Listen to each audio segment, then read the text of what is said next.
네, 자, 이번 시간 기출문제 66회에서 제일 마지막 뒤에 문제 3번하고 5번 같이 한번 공부해 보겠습니다.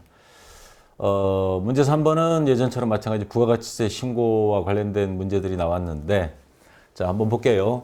당사는 원재료인 수산물을 가공하여 통조림 제조업을 영위하는 법인. 그러니까 뭐예요? 농수축산물을 가공하는 제조업 법인입니다. 그리고 중소기업이며 다음의 자료를 이용하여 2016년 1기 확정 4월부터 6월 의제 매입세 공제 신고서를 작성하시오. 자, 우리가 할 건 이겁니다. 의제 매입세 공제 신고서 원단위 미만은 절사하고 불러오는 자료는 무시하고 직접 입력하시오. 그래서 매입 자료에서 이게 공급자에 대한 쭉 나와 있고 품명, 수량, 매입 가격, 계산서, 건수, 그다음 추가 자료, 일기 예정 과세 표준 2,400만 원, 확정 과세 표준 2,800만 원. 그다음에 1월부터 3월까지 면세 품목에 대한 매입이 없어 의제 매입세 공제를 받지 않았다. 자, 이 자료를 가지고 우선 교재 여러분들 234페이지에 나와 있는 업종별 공제율을 한번 확인해야 됩니다. 자, 지금 의제 매입세 하는 이유는 뭐예요? 우리나라 농수축산물들 영세한 농민들, 어민들 살리기 위해서 농수축산물을 가지고 음식점업에서 파는 거라든가 또는 제조업에서 뭐 통조림을 만들거나 가공품을 만들 경우에 그래서 이거에 대해서 세금을 공제해 주는 거죠. 그래서 지금 이 문제에 해당되는 건 제조업입니다. 그리고 중소기업입니다. 대기업이 아니고. 그리고 공제율은 그러면 얼마? 104분의 4. 요 104분의 4를 여러분들이 인식을 해 두고요. 자, 그러면 의제 매입세 공제 신고서를 가보겠습니다. 자, 난이도가 뭐 그렇게 어려운 문제는 아닌데요. 우선 확정 신고라 그랬습니다. 1기. 날짜 4월부터 6월. 요거 들어가고요. 자, 공급자. 요 자리 가서 연어산업 사업자 번호. 요거 입력하시고. 그 다음 취득일자. 거기에 보시면 매입일자 나와 있죠. 2016년 4월 7일. 구분에 가서 증빙자료 나와 있는 거 있죠. 계산서 요거를 선택해 주면 됩니다. 물품명은 연어라고 나와 있죠. 그 다음에 수량 거기 보면 100kg. 그 다음에 매입가액 1,200만 원. 자, 공제율은 여러 가지 중에 선택하게 돼 있는데 아까 이야기한 제조업체 중소기업입니다. 그래서 104분의 4.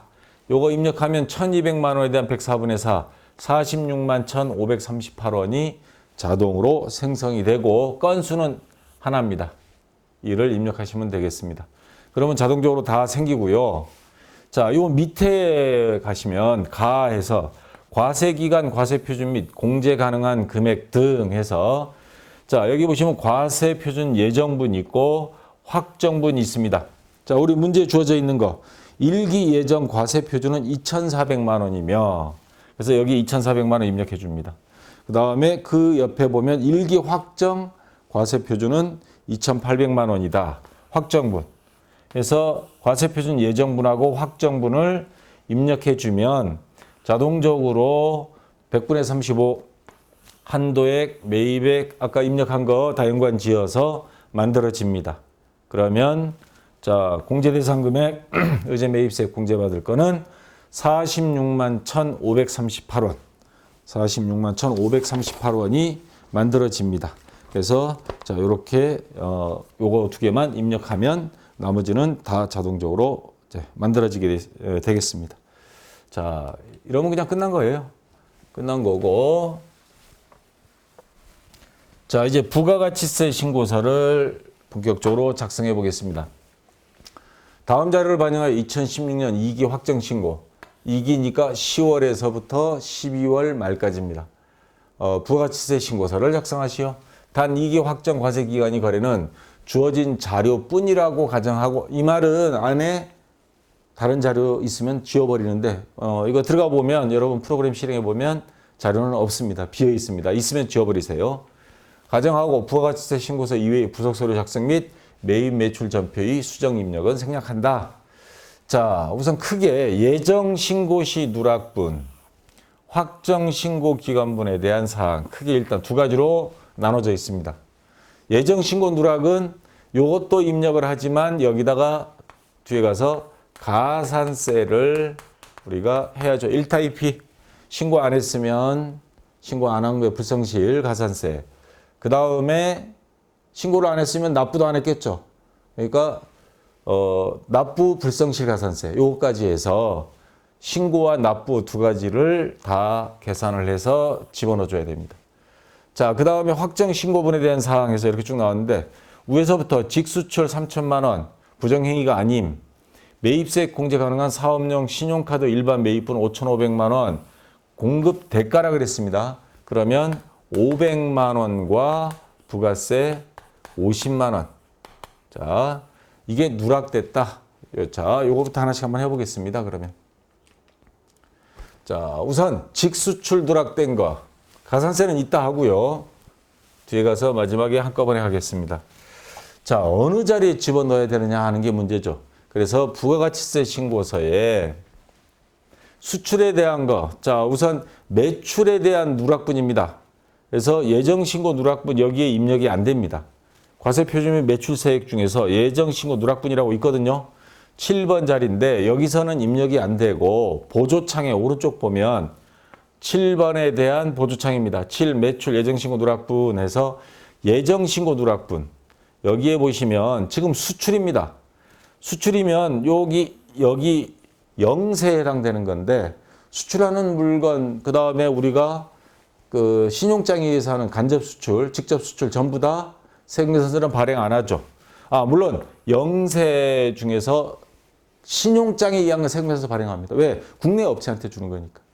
수출은 세금계산서 발행을 외국에 보낼 수가 없죠. 외국에서 그거 받아서 뭐예요? 그래서 수출은 기타란 영세 매출 있죠? 간접 수출, 신용장에 의한 간접 수출은 여기 세금계산서 34번 자리에 입력하고 이번 경우는 자, 기타 이게 바로 직수출입니다. 직수출 35번 자리 가서 직수출이라고 그랬죠? 3천만 원. 3천만 원 여기다가 입력을 해주면 됩니다. 그러면 자, 요거에 대해서 자, 3천만 원만 그냥 입력해주면 됩니다. 왜냐하면 요거는 세금이 없어요. 세금은 없고 그러면 이거 이제 신고해서 뭐 그냥 그대로 넘어가는 거냐? 그건 가산세에 가서 가산세를 납부하면 됩니다. 지금 와서는 요거를 그냥 입력만 해주면 됩니다. 자, 됐고요. 그 다음에 그 밑에 직수출 바로 밑에 보면 매입세 공제 가능한 사업용 신용카드 일반 매입분. 우리가 매입을 했습니다. 신용카드로. 근데 이게 매입세 공제가 되는 거예요. 이걸 신고를 빼먹으면 안 되겠죠. 이건 공제받을 수 있는 거죠. 환급받을 수 있는 건데 그게 아까 500만 원에 50만 원 이게 누락됐습니다. 예정신고에서. 그러면 지금 넣어줘야죠. 그러면 아까 우리가 요거 넣은 35번 밑으로 쭉 내려오다 보면 이번에는 아까는 매출에 대한 예정신고 누락분이고 12번 매입 예정신고 누락분입니다. 그러면 쭉 내려오다 보면 신용카드 일반 매입이라 그랬죠. 그래서 세금계산서 매입, 그 밖에 공제 매입세액, 그 밑에 보면 신용카드 매출 수령 금액. 이거 매출은 상대편에서 매출이고 우리 입장에서 매입. 이 자리에 입력을 합니다. 신용카드에서 일반 매입분이라고 그랬습니다. 여기 보면 일반 매입, 고정 매입 있죠.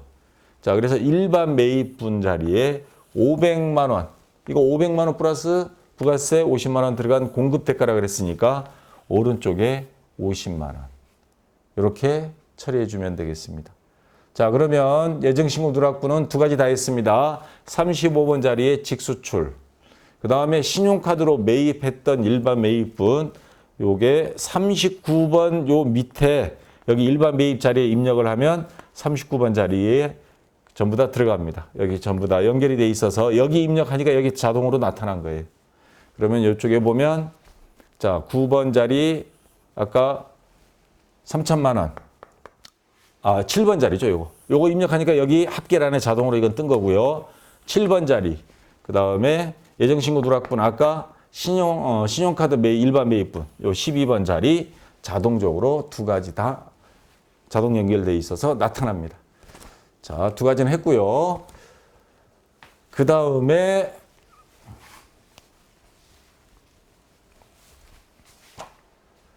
자, 확정 신고 기간분에 대한 사항입니다. 그 밑에 있는 거. 이 앞에 오타가 들어갔네. 이 얘는 왜 들어갔나 모르겠다. 요거는 빠질 겁니다. 확정 신고 기간분에 대한 사항. 우선 첫 번째 보면 세금 계산서 매출액 1,500만 원. 이거는 공급 가액입니다. 부가세가 안 들어간 겁니다. 공급 대가는 들어간 거고. 자, 세금 계산서를 발행해서 매출한 1,500만 원. 자, 요거 세금 계산서 매출 쪽에 가서 세금 계산서 발급분 1,500만 원. 요 자리에 입력해 주면 여기 세율이 표시되어 있기 때문에 엔터 치면 자동적으로 150만 원 만들어집니다. 자, 근데 이 1,500만 원 중에는 세금 계산서 매출 중 종이 세금 계산서가 1,000만 원 포함되어 있다 그랬습니다. 다시 말해서 1,500 중에 1,000만 원은 종이 세금 계산서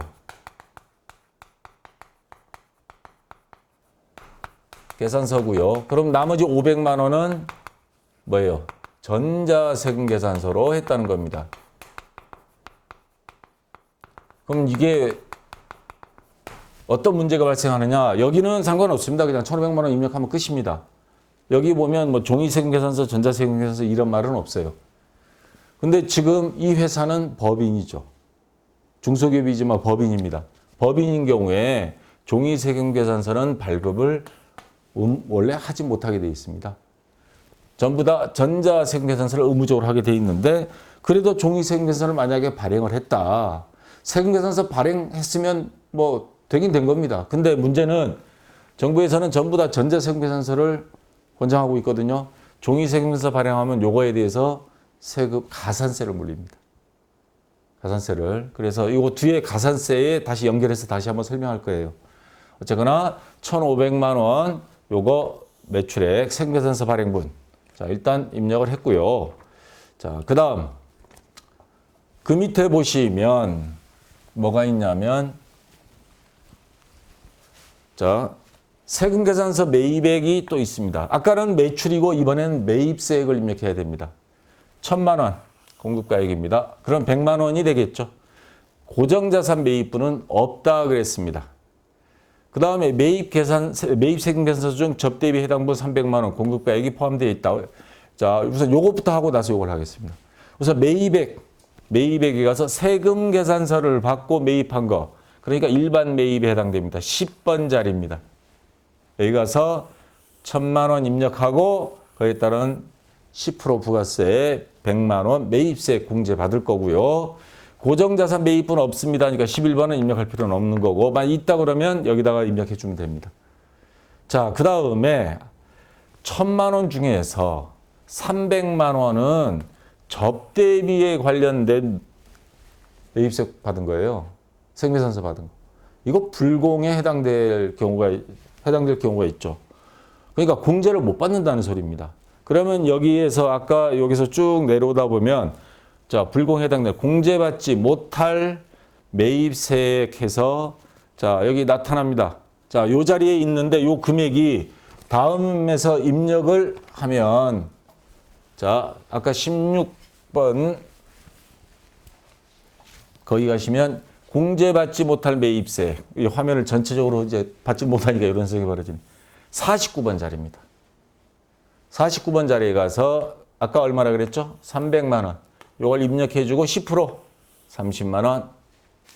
이거 입력하면 자동으로 반영돼서요. 아까 이 자리에 우리가 내려오다가 매입세 아까 우리 일반 매입 입력을 했고 자, 이 자리에 와서 공제받지 못할 매입세 여기 입력을 하면 자동적으로 16번으로 연결이 돼서 반영됩니다. 300만 원 그리고 부가세 매입세액 30만 원 이렇게 반영이 돼서 자, 우리가 일반 매입 1,000만 원 중에서 요 300만 원은 뺀 요것만 계산이 됩니다. 그 다음에 아까 요거는 예정신고 누락분 요거 들어온 거고요. 자, 이제 가산세 들어가겠습니다. 자료는 다 집어넣었습니다.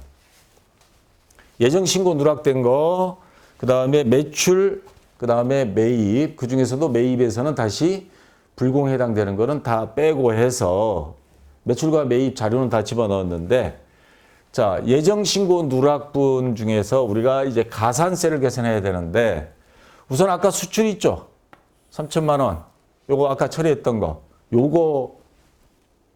요거에 대해서 가산세를 계산해야 되고, 그 다음에 다른 거 가산세 낼 거는 없어요. 매입세 공제거나 사업용 신용카드 이거 예정신고 누락분 550만 원. 매입은 우리가 매입세 공제를 받을 수 있는 건데 세금을 환급받을 수 있는 건데 신고 안 했다 그래서 가산세 물리지는 않습니다. 그거는 우리만 손해죠. 국세청 입장에서는 이익이에요.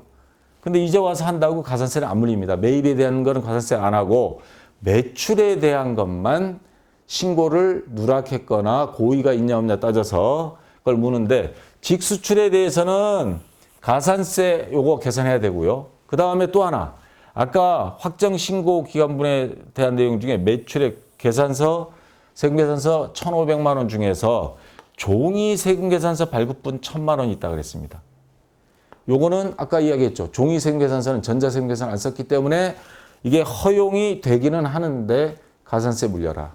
그래서 요 두 가지를 가산세를 계산하는데 이번 시험의 특징이라 그러면 일반적인 가산세 이게 고의가 아닌 실수로 신고를 안 했다. 그러면 신고 불성실 하고 그다음 납부도 안 했으니까 납부 불성실 두 가지 가산세를 내는데 1타 2피.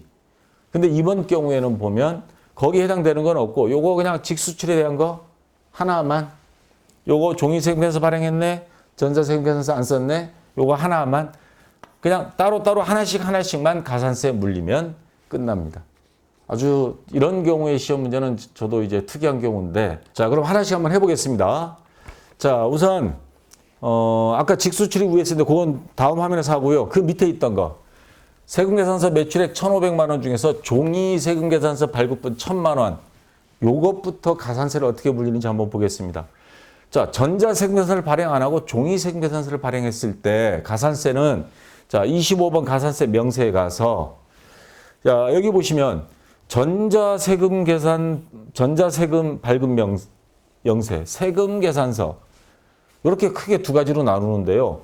종이세금계산서 발행했다고 가산세를 물리겠다는 항목을 칸을 찾아야 돼요. 자, 전자세금 계산서 여기 보니까 지연 전송, 미전송. 전자세금 계산서를 발행은 했는데 지연해서 전송했거나 또는 아예 전송을 하지 않았을 때 해당되는 칸이라서 여기는 해당이 안 됩니다. 그러면 일반 세금계산서를 딱 가서 보니 세금계산서를 아예 미발급했다? 62번. 근데 이거는 세금계산서를 미발급한 건 아니잖아요. 발급은 했어요.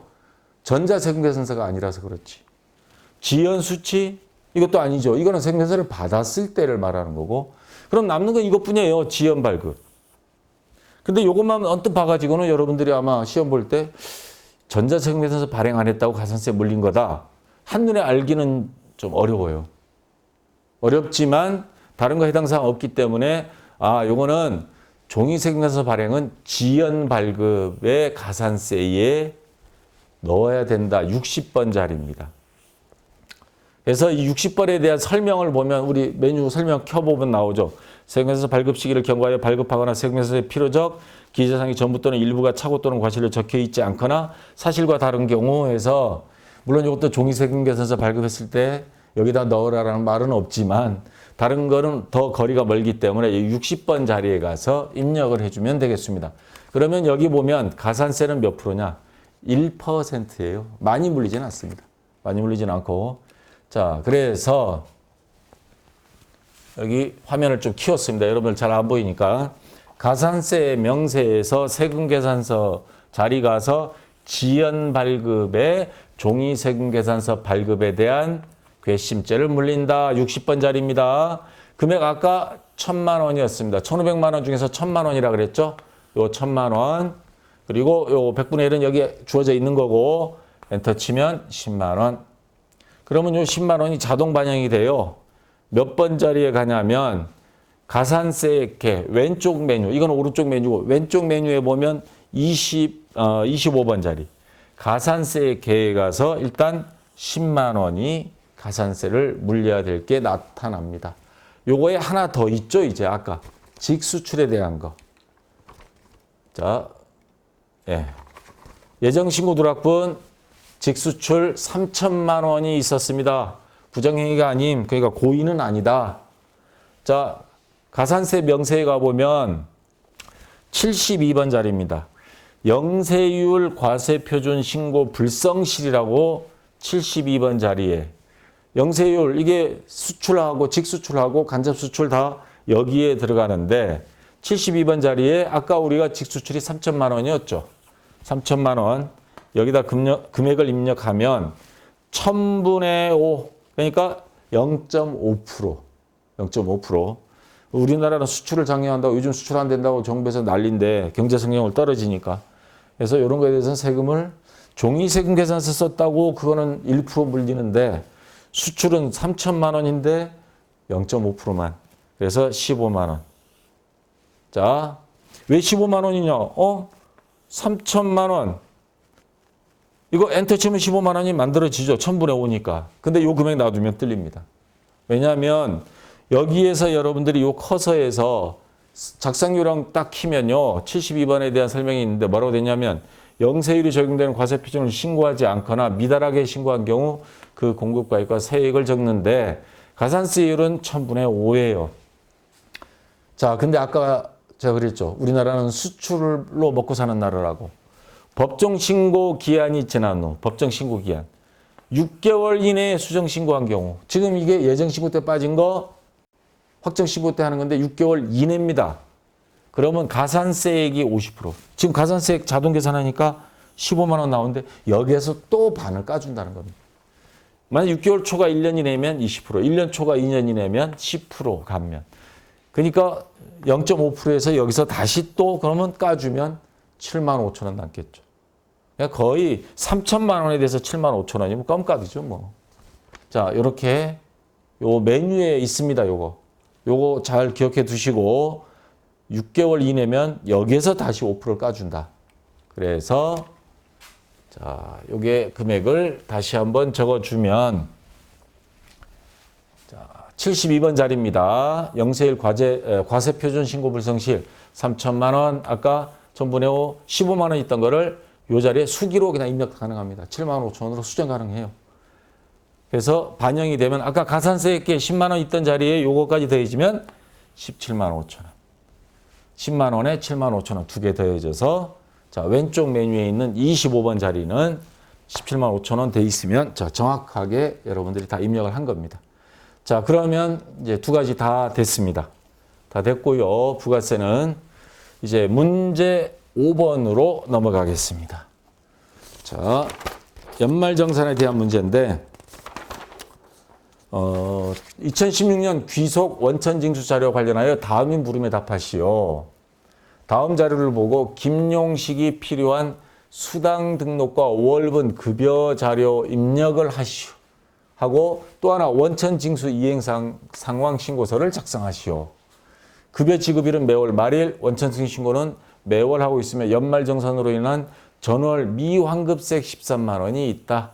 지난달에 매달 원천징수 신고하는데 지난달에 미환급된 거 13만 원 있다. 그러면 요거는 이번 달에 이제 내야 될 돈에서 또 까야 되겠죠. 회사는 별도의 식사를 제공하지 않으며 자가 운전에 따른 별도의 보조금은 없고 6세 이하 자녀가 있는 경우 1인당 10만 원이 육아수당을 지급하고 있다. 자, 문장이 좀 깁니다. 그리고 기본급여부터 수당, 식대, 교통비, 육아수당 해서 그 다음 공제, 소득세 이거 다 입력해야 됩니다. 입력하는데 자, 우선 요 입력 메뉴만 한번 가져왔습니다. 급여자료 입력 메뉴를 딱 열어서 보면 101번 김용식. 아까 5월 달이라고 그랬습니다. 그러면 귀속 연월은 2016년 5월. 자, 지급 연월을 5월.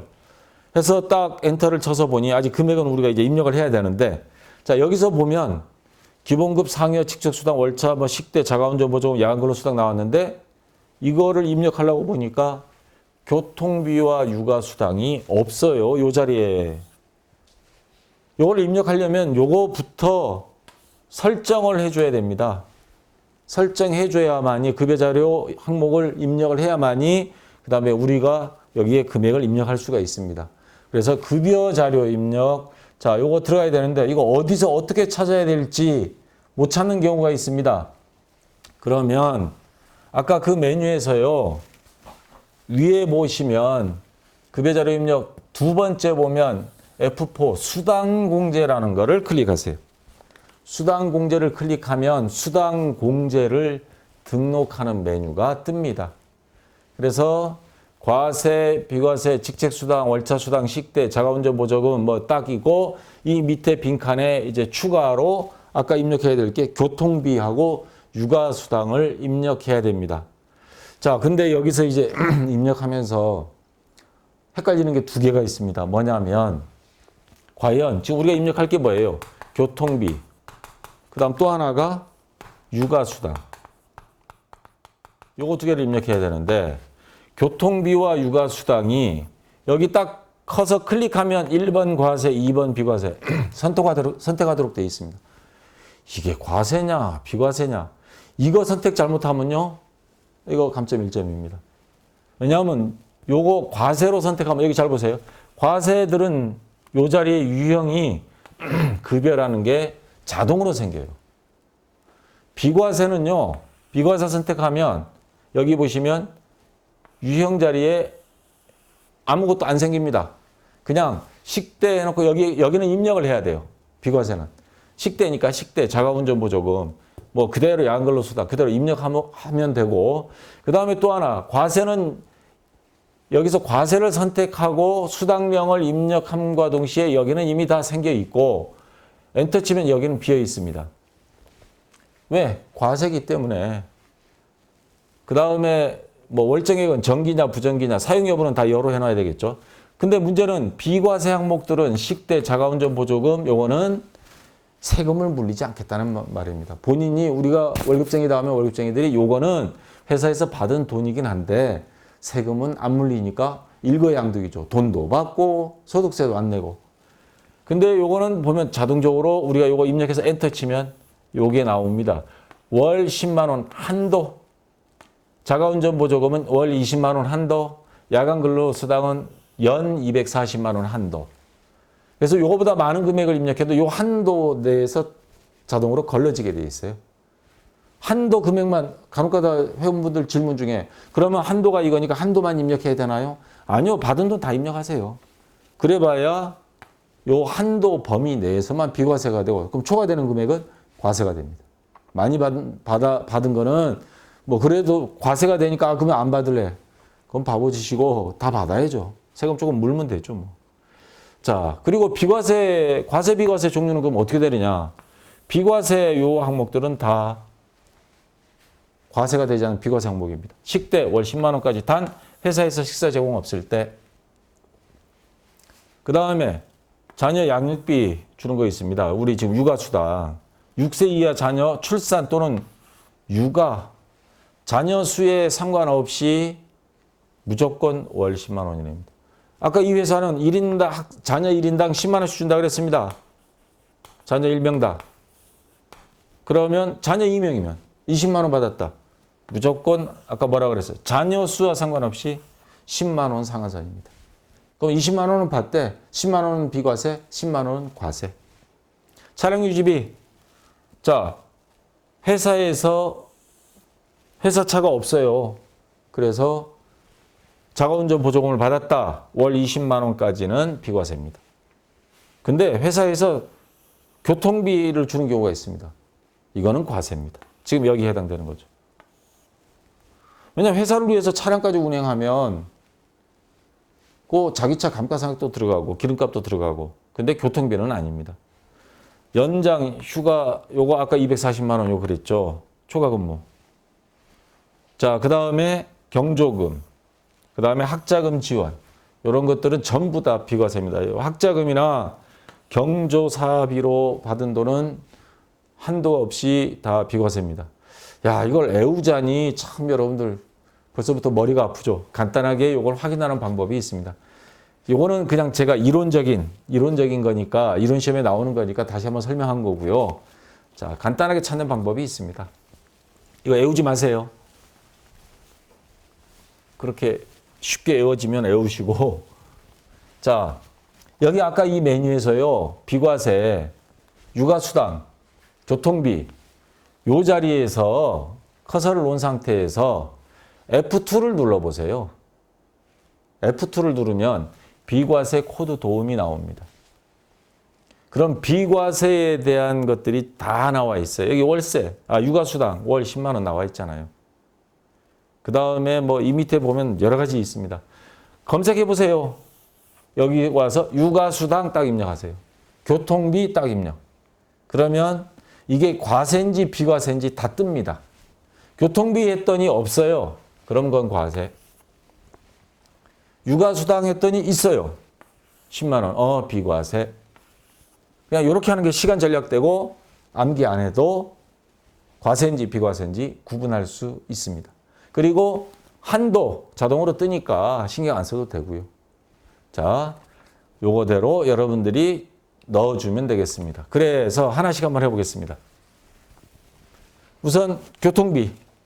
아까 검색했더니 얘는 비과세 없어요. 그럼 과세 선택. 교통비하고 엔터 치면 요 급여, 요거는 비과세는 다 뜬다 그래. 과세는 다 뜬다 그랬죠. 급여 자동으로 뜹니다. 그러니까 월급으로 본다는 거예요. 과세니까. 자, 월정액. 교통비는 대부분 뭐 월별로 준 항목이니까 정기. 지금 우리가 입력해야 되니까 사용 여부는 사용해야죠. 요거 입력해 주고요. 그 다음에 육아수당. 자,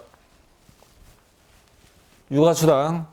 아까 F2로 해서 조회해 봤더니 요거는 비과세가 맞아요. 그래서 비과세 선택해 주고 육아수당 또 한 번 육아수당. 여기다 입력을 해 줍니다. 그래서 엔터 치면 요게 자동으로 생겨요. 아까 육아수당 입력해 주면 한도액이 나옵니다. 그러면 자녀가 둘이면 20만 원 받아도 10만 원까지밖에 안 된다. 인식이 되는 거죠. 정기 해주고 사용 여부 해서 요거 되면 이제 금액을 입력할 수 있습니다.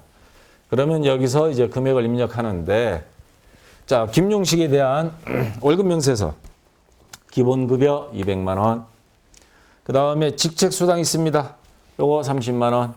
그 다음에 식대 15만 원. 근데 요거 한도는 5만 원입니다.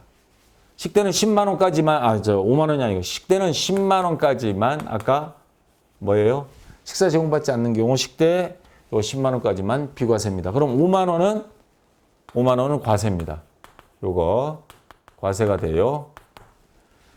그 다음에 아까 새로 항목, 급여 항목 입력한 거 있죠? 교통비하고 육아수당 15만 원, 육아수당 20만 원이라고 나와 있습니다.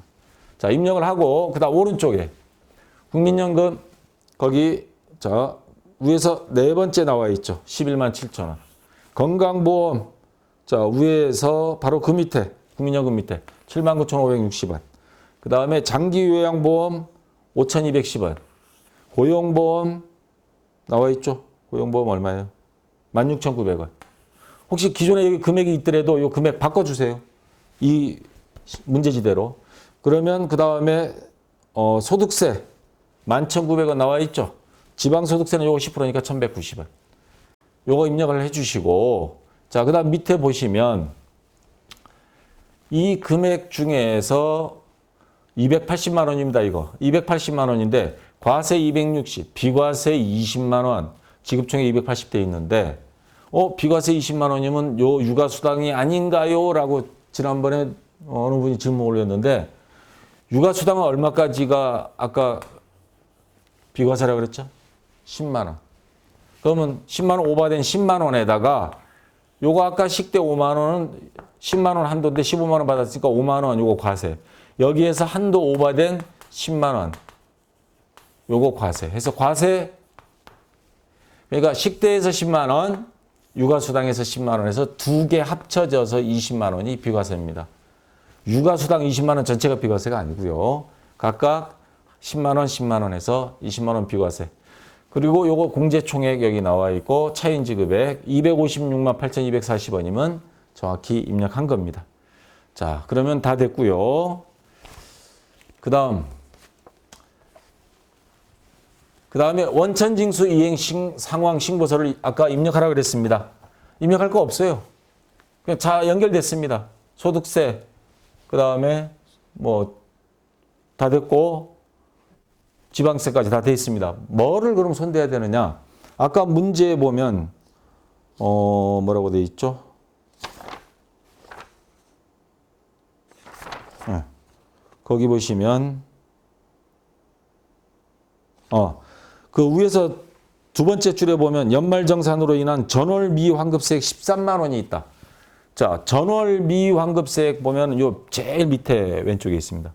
전월 미환급세액이 계산. 요거 전월 미환급 13만 원을 입력을 해주면 요거 엔터 한번 쳐버리면 자동적으로 다 계산이 됩니다. 그러면 이번에 내야 될 소득세에서 요거를 뺀 나머지만 납부해서 자, 환급이 11만 8,100원. 그러니까 이번에 내야 될 게 11,900원. 11,900원, 13만 원 돌려받을 건데 빼니까 나머지 그럼 11만 8,100원만 돌려받을 거다. 계산이 자동으로 만들어집니다. 여기에 그냥 입력해서 그냥 엔터 한 번만 쳐버리면 손댈 거는 없어요. 딱 요것만 손대면 되겠습니다. 자, 됐고요. 2번 문제입니다. 2016년 8월 1일 입사한 박경수. 아까 사람이 바뀌었습니다. 김용식에서 박경수로. 연말정산 관련 자료이다. 연말정산 추가 입력 메뉴의 소득명세 및 연말정산 입력 탭을 입력하시오. 단 박경수는 무주택 세대주이다. 자, 우선 하나씩 보겠습니다. 현근무지 급여총액 1,000만 원, 상여 비과세 없음 국민연금 보험료 생략, 소득세 기납부세액이 100만 원 있습니다. 지방소득세 10만 원, 10% 냈고. 그러니까 이거는 원천징수로 이미 뗐다는 소리죠. 자, 근데 현근무지만 있는 게 아니고 전근무지. 이 사람이 8월 1일 날 입사했어요. 근데 바로 그 전날까지 1월부터 7월까지는 다른 회사에서 근무하다가 넘어왔습니다. 여기 보면 전 근무지가 주식회사 엘론 1월 1일부터 7월 31일까지 사업자 등록번호 여기 있습니다. 그래서 근무하다가 바로 다음 날부터 우리 회사로 왔어요. 그러면 그 사람의 급여와 소득세 요 결정된 거를 이번에 우리 회사하고 합산을 해줘야 됩니다. 자, 요게 66회인데 63회 시험에서도 요런 문제가 하나 나왔었는데 제가 그거하고 좀 연결해서 설명할 게 좀 있습니다. 자, 우선 자, 여기 보시면 자, 연말정산 추가 입력 자료 메뉴를 딱 들어가서 보면 박경수 거 선택해 줍니다. 소득명세. 자, 아직은 여기 보면 우리 회사에 있는 것만 지금 돼 있습니다. 우리 회사에 있는 것만. 문제는 이제 전 근무지 거 그거를 입력해야 되겠죠.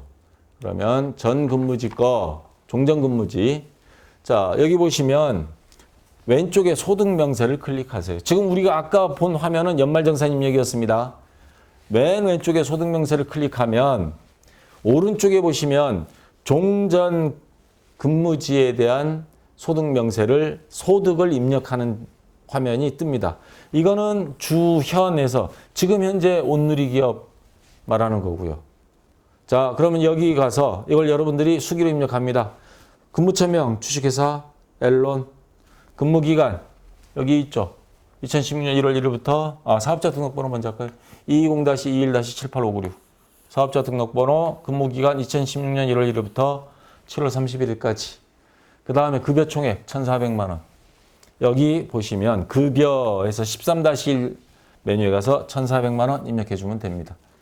자, 그 다음에 요거까지는 뭐 특별한 건 없어요. 뭐 국민연금 보험료 다 생략하라 그랬으니까. 요게 문제입니다. 소득세 결정세 150만 원. 요거에 대한 소득세가 150만 원이라는 소리인데 기납부세액 원천징수라고 그러죠. 180만 원, 소득세 차감징수세액 30만 원. 요게 63회 시험에서도 나왔는데 자, 그 밑에 보시면 아까 메뉴에서 종전 근무지에서 밑으로 쭉 내려오다 보면 거기에 보시면 기납부세액을 입력하는欄이 있습니다. 요거는 현재 회사에 대한 거고요. 요거는 현재 회사고 요거 두 개 합쳐진 거니까 2,800만 원. 여기에 금액을 얼마를 입력할 것이냐 하는 문제가 있습니다. 180만 원 입력해야 돼? 아니면 결정세액을 입력해야 되는데 여기 보면 기납부세액이라고 돼 있어요. 그러면 이걸 입력해야 될 것 같은데 제가 63회 설명을 하면서 요거를 입력을 해버렸어요. 63회도 보면 기납부세액 얼마, 소득세 차감징수세액 30만 원 이런 게 있습니다. 그러면 요게 무슨 말이냐면 180만 원이 아니고요. 제가 요걸 안 바꿔줬네요. 자, 이 사람이 내야 될 소득세는 150만 원이었습니다. 이거 종전 근무지. 전 회사에서.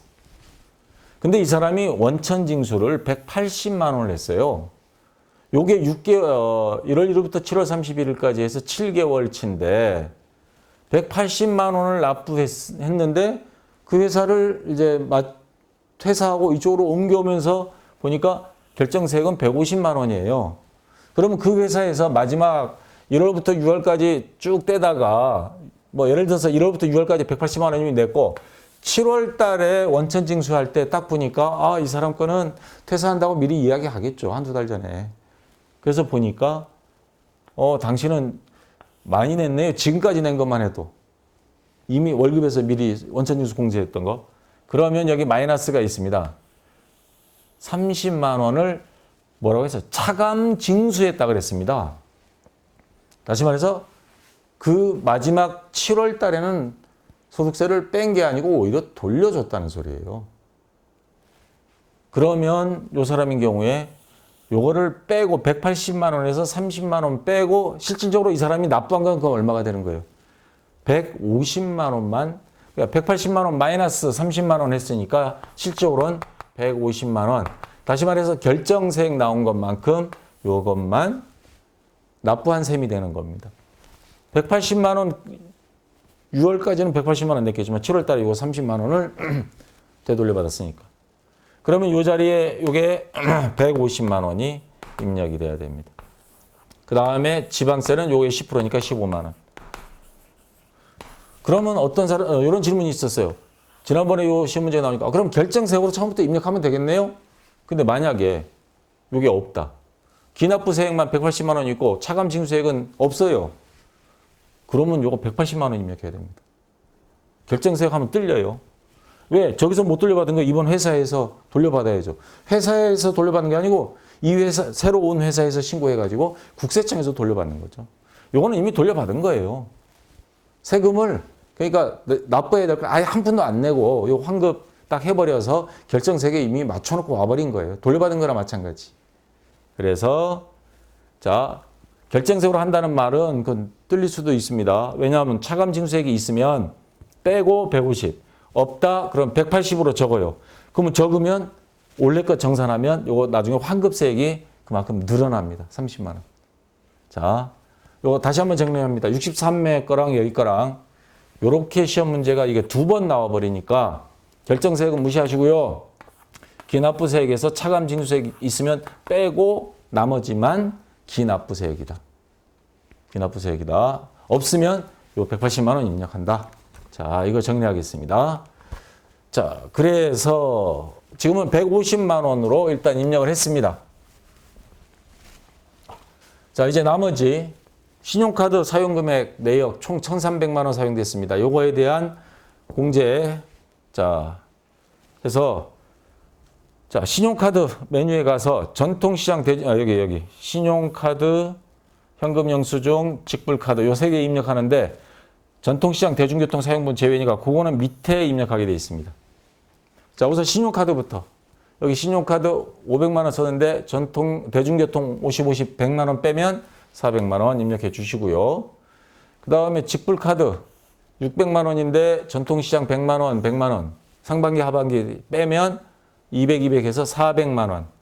자, 직불카드 여기 요 자리죠? 예, 여기 400만 원 입력. 그 다음에 현금영수증.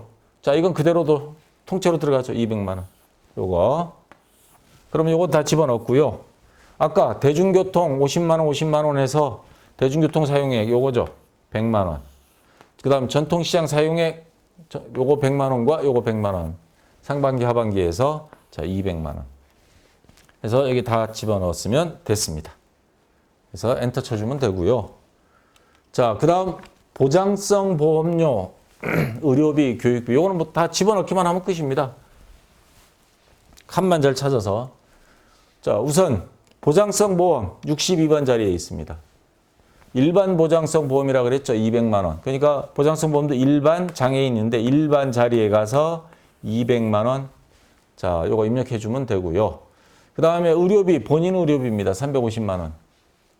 그래서 의료비 클릭하면 자, 본인 의료비 여기 의료비 메뉴가 나오죠. 본인 의료비 350만 원 입력하면 공제 대상 금액 자동으로 다 계산이 됩니다. 그래서 확인 눌러 주시고, 자, 마지막 이제 교육비.